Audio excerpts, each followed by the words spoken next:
अब मैं बुध ग्रह के बारे में बताने आया हूं।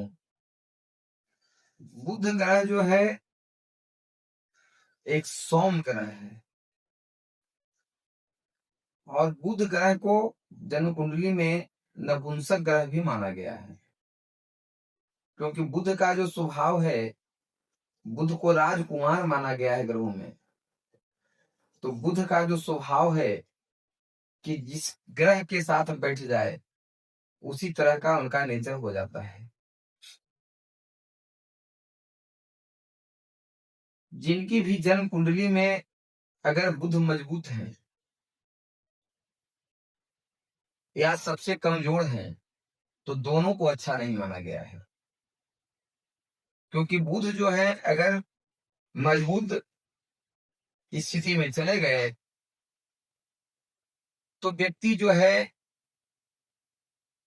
तरह तरह की बुद्धि लगाने लगेगा। एक काम छोड़कर दूसरा काम, दूसरा काम छोड़कर तीसरा काम, तीसरा काम छोड़कर चौथा काम, इस तरह का प्रोफेशन बना लेगा वो। और जैसे ही इस तरह का प्रोफेशन बनाएगा तो फिर उसको जो है सक्सेस कम हो जाएगी, क्योंकि कोई भी व्यक्ति अगर एक काम में प्रधानता देने वाला व्यक्ति अगर जो हो, उसी काम को अगर आगे बढ़ाए, फोकस दे, तो उसकी प्रधानता अधिक होती है और वह जो है उससे अधिक आय कमा सकता है। बुध ग्रह जिस भी ग्रह के, ऐसे तो बुध ग्रह का मतलब 99% जन्म कुंडली का 100% में मान लीजिए कि या तो शुक्र के साथ रहेंगे या फिर सूर्य के साथ होंगे। बहुत सारा कुंडली का मैंने परीक्षण किया हूं और सभी कुंडली में बुध ग्रह जो है या तो सूर्य के साथ होंगे या फिर बकरी होकर के शुक्र के साथ होंगे। क्योंकि जैसे ही सूर्य से 28 डिग्री से अधिक अगर बुध बढ़ते हैं तो अब फिर लौट कर सूर्य के पास आने लगते हैं, यानी बकरी हो जाते हैं, उल्टी चाल में चले जाते हैं वो। और बुध और शुक्र यह दोनों जो है ग्रह सूर्य के आसपास ही रहते हैं।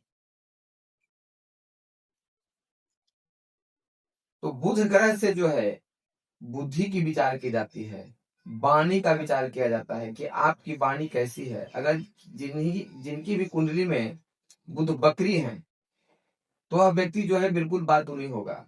वह अपने बात को साबित करने का पूर्ण प्रयास करेगा, वह किसी दूसरे को बात को सुनने के तैयार नहीं होगा। बकरी बुध मजबूत बुध हो जाते हैं। बकरी ग्रह की जो है बहुत बड़ी प्रधानता दी गई है और बहुत मजबूत स्थिति में हो जाते हैं बकरी होने के बाद में। तो इसी तरह से बुध ग्रह जो है यह बुद्धि का कारक है, विवेक का कारक है, संचार का कारक है, टेलीविजन का कारक है, सूचना आदान प्रदान करने का कारक है। तो बुध को कुंडली में राजकुमार का दर्जा दिया गया है और बुध ग्रह से जो विचारणीय तथ्य है, अब बुध ग्रह से प्रश्न तो कुछ विचार किया ही नहीं जा सकता है, क्योंकि बुध ग्रह जब भी होंगे तो किसी न किसी के साथ में होंगे। और बुध ग्रह को मात्र एक सातवीं दृष्टि ही प्रदान है। बुध ग्रह को मात्र एक ही दृष्टि, सातवीं दृष्टि ही प्रदान है। और बुध ग्रह जहां भी देखते हैं, सातवीं दृष्टि पर अगर देखते हैं तो वहां भी यह नम्रता लाते हैं।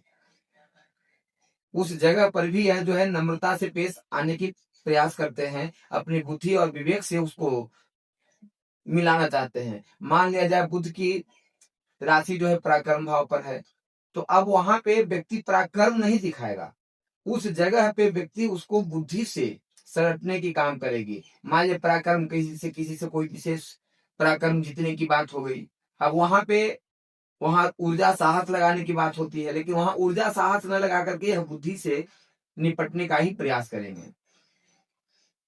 तो बुध का जो कर्तव्य है वह बहुत रोमांचक है। बुध बहुत रोमांचक ग्रह है, रोमांस के भी कारक है बुध।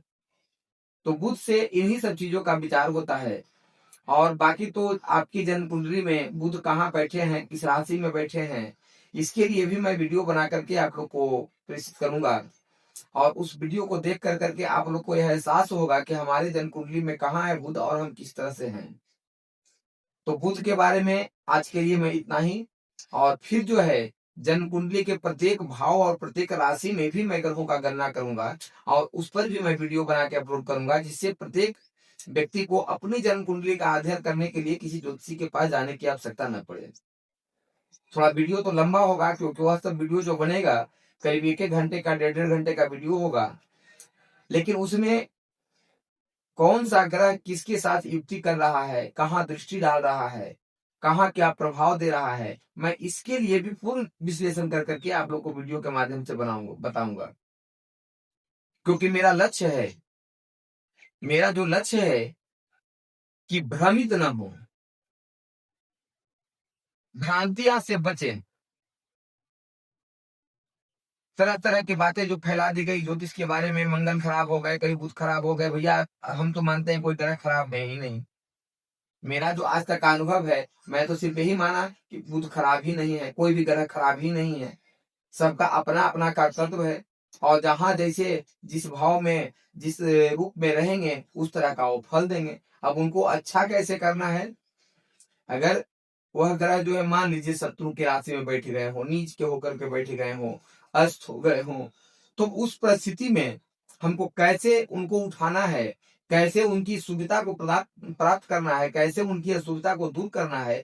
क्योंकि मनुष्य जीवन में भी आप देख लीजिए, जिसके प्रति अगर अच्छाई है वहां बुराई भी कुछ है। आप बुराई को देखने के लिए ज्योतिष लोग जो है बुराई बुराई बुराई, फलना ग्रह बुरा, फलना ग्रह बुरा, फलना ग्रह ऐसा नहीं दिया, यह नहीं हो सकती है। सभी तरह की अच्छाइयों के बारे में बताने की प्रयास करें, और उनकी अच्छाइयां क्या है, उनकी अच्छाइयां हासिल करने के लिए हमें क्या करनी चाहिए, इसकी उपाय भी मैं बताऊंगा। और प्रत्येक 9 ग्रह के बारे में, 12 भाव में 9 ग्रह में किन किन भाव में बैठेंगे, किन किन राशि में बैठेंगे, किन किन स्थिति में उनकी युक्ति होगी, और कहाँ कहाँ क्या दृष्टि होगा, इसके बारे में भी लंबे लंबे वीडियो में मैं आप लोग को बताऊंगा। आज के लिए बस इतना ही। जय सिया राम, हर हर महादेव।